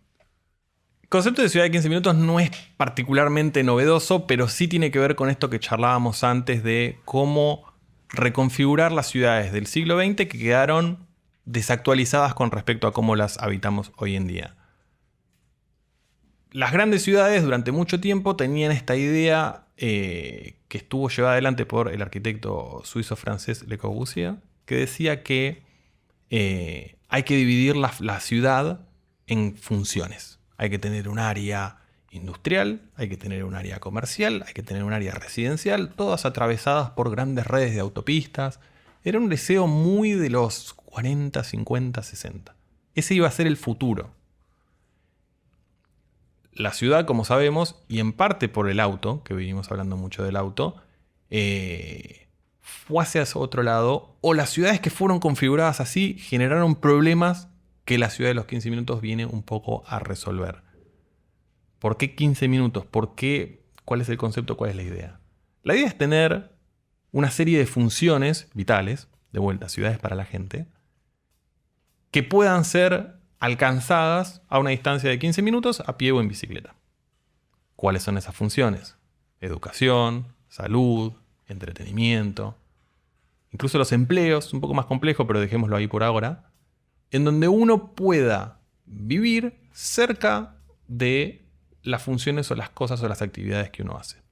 Lo cual en principio, como ideal, como tender hacia, parece lindo, positivo, intachable, digamos. ¿Y cómo se hace concretamente? ¿Cómo se vuelve concretamente? Que dice Carlos Moreno, el asesor de la alcaldesa Hidalgo, que además es un urbanista franco-colombiano muy piola. Él dice, hay que reconvertir funciones, hay que pensar hoy cómo están planteadas las ciudades y ver qué cosas concretas se pueden cambiar. Por ejemplo, las escuelas. Las escuelas funcionan, si son doble turno, de 8 a 17. A las 17:05 viene el celador, cierra la llave, apaga las luces. La escuela murió. El fin de semana, la escuela murió. Tenemos un guardia privado con suerte que está ahí afuera con la linternita, no pasa más nada. Muchas de ellas ubicadas en lugares centralmente ubicados de las ciudades, desaprovechando otras funciones que podrían tener. Entonces, una pregunta concreta, a modo de ejemplo, que él se hace es, Y si abrimos las escuelas los sábados, hacemos... Abran las escuelas. Abran las escuelas. Hacemos clases de gimnasia para señoras. Hacemos talleres de guitarra para jóvenes. ¿Por qué no? Si la instalación la tenés, el edificio lo tenés, está centralmente ubicado, y esa vitalidad y activación de funciones te genera menos vacíos urbanos, menos inseguridad los fines de semana, una calle, un barrio muchísimo más activo, pero además, el que antes tenía que ir a la clase de guitarra a la otra punta de la ciudad, ahora la tiene a 2 cuadras. Y la que antes tenía que pagar una clase privada, que ahora encima no quieren laburar más los profesores, entonces te la dan por Zoom y no me gusta y no sé qué, la tenés ahí. El Estado, obviamente, o el gobierno local tiene que gestionar o activar esas diferentes posibilidades. Y entre otras cosas, ese es solo un ejemplo, vos podrías empezar a tener más funciones cerca de tu hogar, lo cual además reduciría la necesidad de desplazamientos, reduciría los embotellamientos, reduciría la necesidad de usar el auto para ir de una punta a la otra de la ciudad, etcétera, etcétera. ¿Qué pasó con este concepto a nivel político, digamos? Hubo, como esta idea era bastante buena, bastante piola, y la fueron adaptando varias ciudades, una de ellas fue Oxford en el Reino Unido. Y en Oxford apareció, resurgió, empezó a aparecer esta especie de movimiento, de idea de que con la ciudad de los 15 minutos nos quieren controlar. Atravesado por el clima de época, hablábamos en chiste de abran las escuelas, pero también aparecía esta idea de que con la pandemia quieren que nos quedemos en casa, que no vayamos a otros lados, cruzado por grupos de automovilistas. Te dicen, no, ahora van a poner cámaras y si vos salís de la ciudad... Sí, Rishi Sunak habló de la guerra contra los autos. Es un montón. Es un montón. Es un montón. Si hablábamos antes de que si haces la comparación real de cuánto espacio en la ciudad está dedicado a los autos, yo diría que al revés, ¿viste? Es como, che, pero tiene bastante en relación a lo que se usa. Bueno, a mí me parecía como un montón. Y cruzado, como todas las teorías conspirativas, por ahí parte de una media verdad y entonces, no, porque si vas muy rápido te va a dar una cámara de seguridad, te va a mandar una multa. Sí, bueno, eso pasa hace 30 años, no sé, hermano, si bajaron las velocidades, o sea... Hay una idea de que la Agenda 2030, de la reducción de velocidades, de tener cosas más cerca de tu casa, de una cosa más amable, de tratar de limitar un poquitito el poder del automovilista, es una especie de conspiración internacional del socialismo. Los soviéticos que venimos hablando. Sí.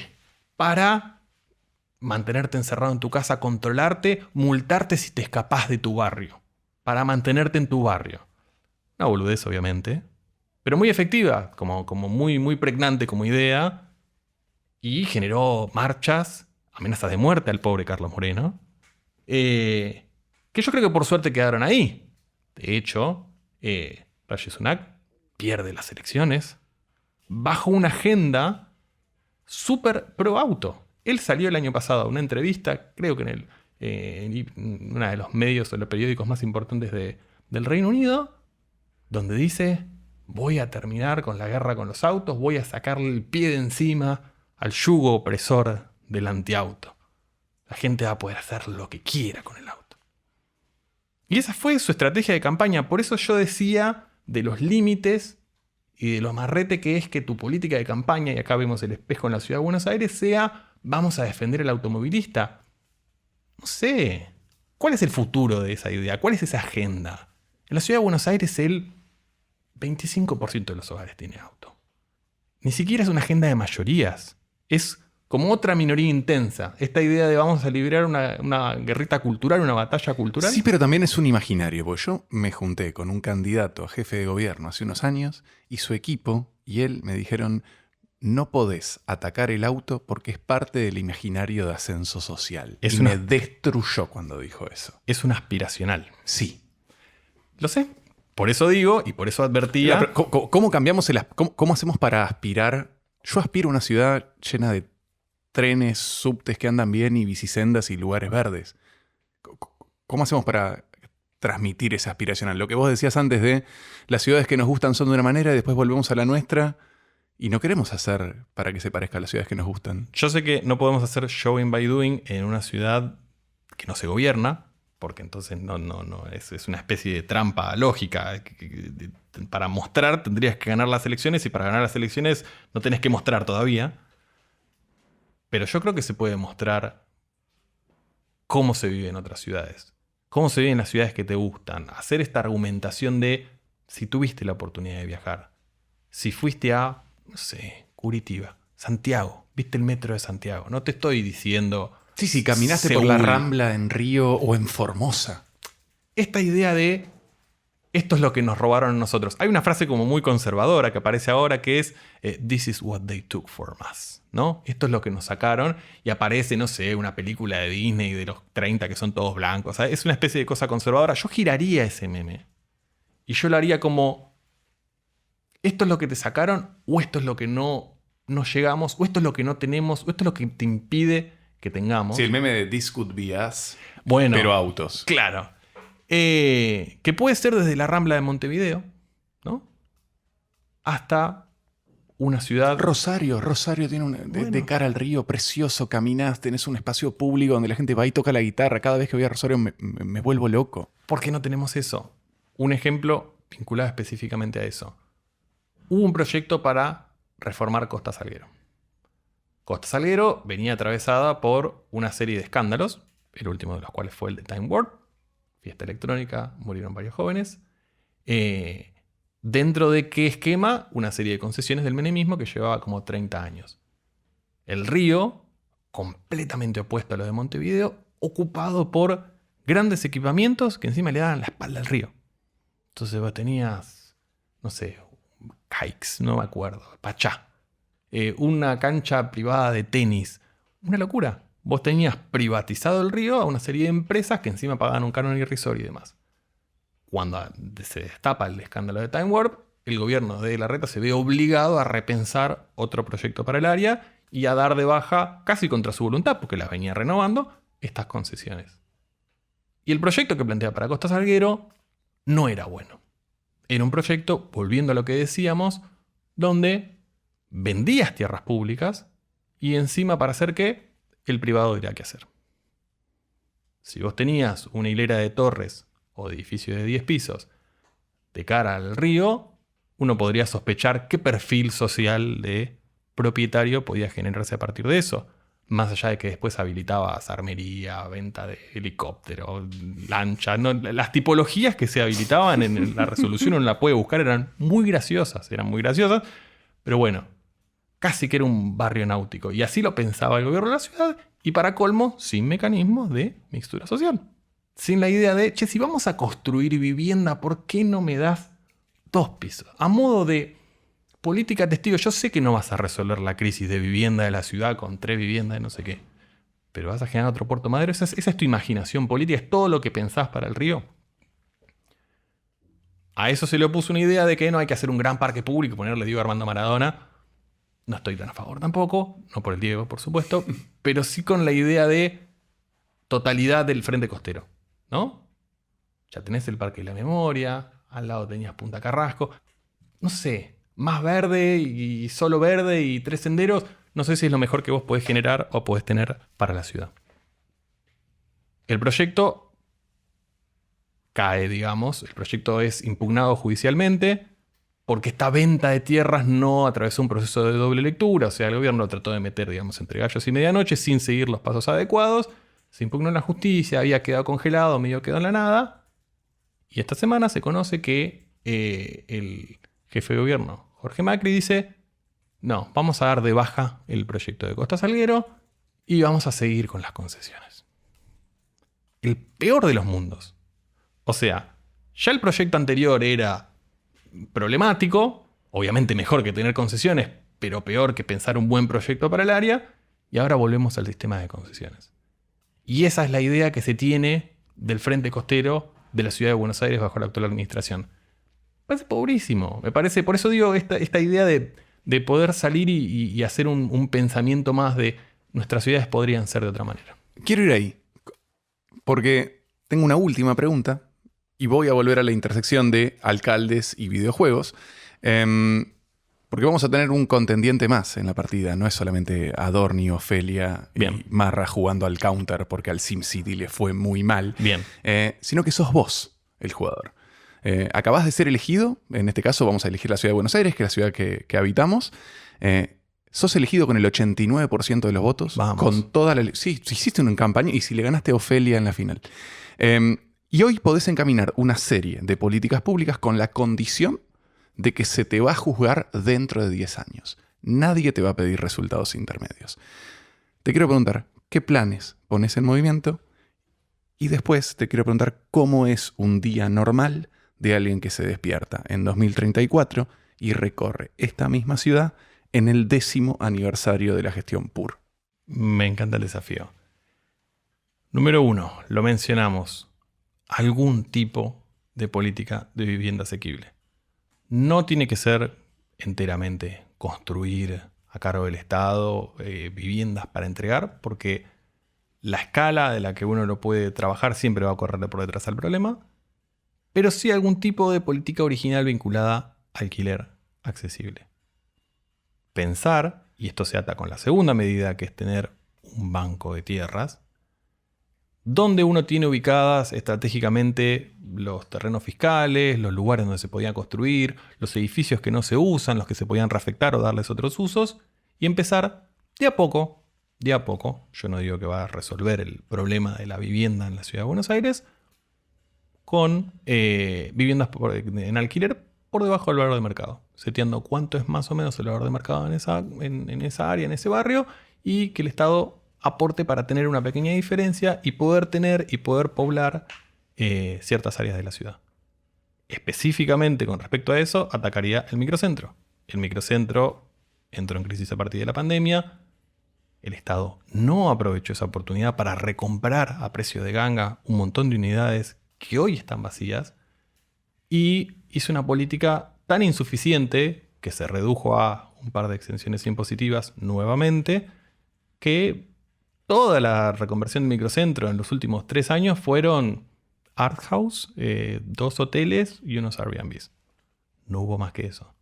Yo sería más agresivo con respecto a eso, atacando esta idea de que, porque el diagnóstico coincidimos, es un área centralmente ubicada, muy bien conectada, con acceso a servicios, con acceso a cultura. Tranquilamente podría ser un barrio joven de la ciudad.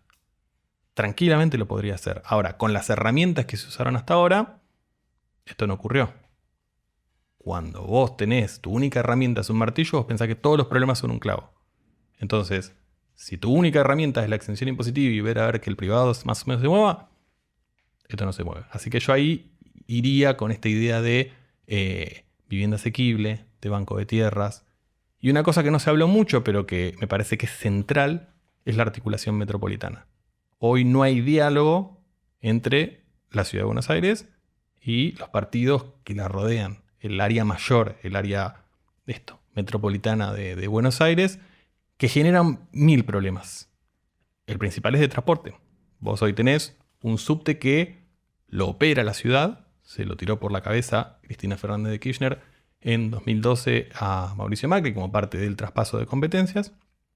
Tenés colectivos que operan algunos a nivel de la ciudad y solo se recorran en la ciudad y la ciudad no se quiere hacer cargo de pagar los subsidios. Tenés colectivos nacionales, que son los del 1 al 200. Tenés colectivos provinciales, tenés colectivos municipales. Hay recorridos superpuestos. Hay, digamos, líneas que repiten. Hay líneas que tendrían que aparecer en nuevos lugares donde aparecieron, digamos, nuevas necesidades de transporte y no los tenés hoy. Bueno, tenés que sentarlos a la mesa en un ente tripartito, que es difícil que ocurra, pero que hoy están dadas las condiciones para que ocurra, porque tenés diferentes gobiernos de diferentes signos políticos y además un gobierno nacional que se quiere deshacer de subsidios. Es un excelente momento para discutir cargas y responsabilidades. ¿Quién paga qué? Y esa entidad metropolitana, entre otras cosas, también podría discutir usos del suelo, planificación de usos del suelo, áreas vacantes. Si el Estado no tiene un rol en repensar cómo movilizar los terrenos vacantes, los terrenos baldíos, los que no están siendo utilizados y demás, bueno, evidentemente va a haber vacíos urbanos y el deseo de irse más a las afueras, más a las afueras, más a las afueras, va a aparecer todo el tiempo y vas a terminar con una explosión de countries como tenés hoy. Por eso digo que por más que uno fue reelegido o elegido, alcalde de Buenos Aires, intendente de Buenos Aires, jefe de gobierno de Buenos Aires, siempre uno tiene que pensar como por fuera de eso. Y el último sería este impulso a la movilidad activa y sobre todo al transporte público. Parece que el transporte público está entrampado en un debate sobre el subsidio.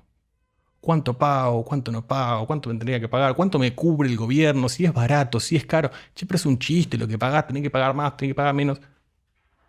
El problema del transporte público en este momento no es el precio final. No es cuánto paga el usuario o cuánto cubre el Estado. Es que no es confiable. Yo tomo transporte público hace miles de años.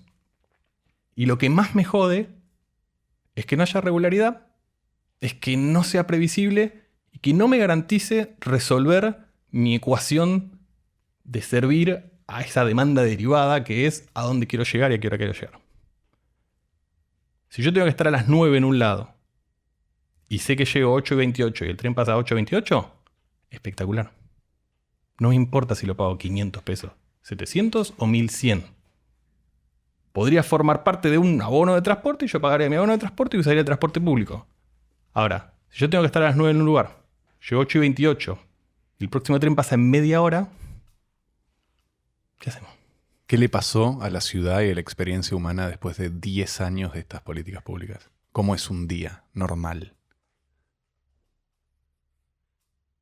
Le saqué un poco de presión al ciudadano sobre cuánto tiene que pensar en el alquiler, en cuánto pesa sobre su bolsillo, en cómo pagar y renovar y tener. O sea, a fin de cuentas, hay un poco más de espacio para disfrutar si uno tiene parte de la demanda de vivienda resuelta, parte de la oferta de transporte público resuelta. Yo creo que podría sentir que vive en una ciudad donde algunos de los grandes problemas metropolitanos, no la cuestión municipal chiquita de si me barrieron o no la cuadra, de si la baldosa está renovada o no, está como siendo atendida.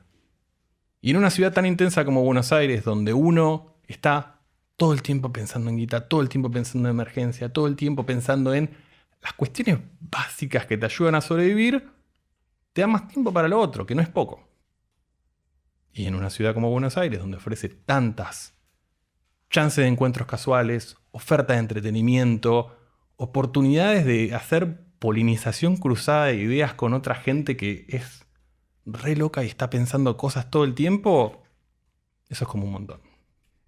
Pure 2024, una ciudad más calma y con más tiempo para hacer cosas. Voten por mí. Muchísimas gracias, Federico. A vos. Nuestro invitado de hoy fue Federico Pur, licenciado en Ciencias de la Comunicación, magíster en Economía Urbana por la Universidad Torcuato Di Itela, con especialización en Ciencia de Datos. Trabajó en múltiples medios gráficos y actualmente escribe el newsletter Una calle me separa sobre temas urbanos en Cenital. Sherpas es un podcast del Gato y la Caja. Presiona la campanita para suscribirte y enterarte cada vez que subimos un nuevo episodio. Producción de contenido, Juan Cruz Balián, Pablo González y quien les habla, Rocío Priegue. Gestión, Camila Lynch. Diseño de identidad, Beleca Quefugu del Solar, Daniela Filipelli y Juan Manuel Garrido. Grabamos en los estudios de Caja Mágica. La edición, técnica y composición es de Ignacio Orbojo. Si querés más abordajes como este a problemas complejos, puedes conseguir todos los libros de Gato en elgatoylacaja.com/tienda.